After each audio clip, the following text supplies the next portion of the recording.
Firstly, thank you very much, Stephen, for the introduction. It's great to be here in Liverpool again, a city of struggle, great working class history.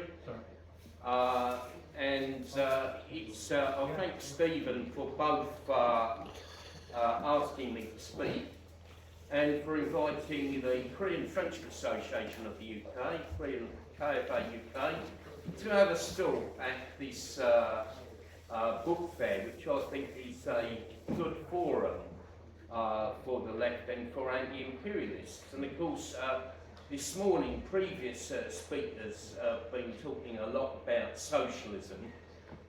So I'm here as the representative from the KFA UK, defending an actual socialist country, an actual country that is building socialism and not building it in ideal conditions, but literally in the gun sights of US imperialism, with US nuclear weapons targeting the DPRK, and with 30,000 Yankee troops in the south of the Korean Peninsula ready to invade the DPRK. But I'll be saying a little bit more on that point later in my short presentation. I don't intend to speak for too long. First of all, quickly introduce myself. I'm Dermot Hudson. I'm the head of Korean Friendship Association of the UK and have been since 2001. I was victimised at my workplace for my work for KFA and my support for the DPRK. I was, dare I mention, a civil servant, and I was told that holding a position in the Korean Friendship Association was incompatible with employment at any level in the civil service. So even if I'd been a tea person or cleaner or messenger, I know they don't have messengers in the civil service anymore, but even if I'd been that low grade, I still would not have been able to be chairman of KFA UK and employed in the agency.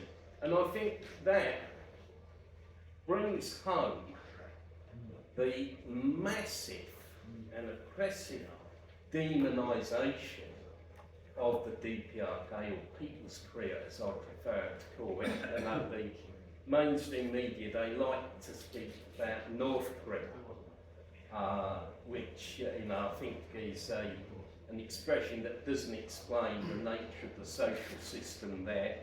And also, the fact is, historically, there never has been North or South Korea.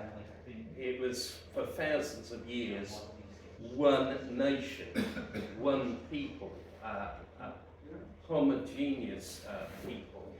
But it was divided artificially by US imperialism in 1945. And in fact, I think not a lot of people are aware of this, but in 1945, the northern part of Korea was liberated by the Korean People's Revolutionary Army, led by President Kim Il-sung, together with Soviet troops. They liberated the northern part. People's committees were set up all over Korea, both in the north and south. But 3 weeks, that was on the 15th of August, 1945.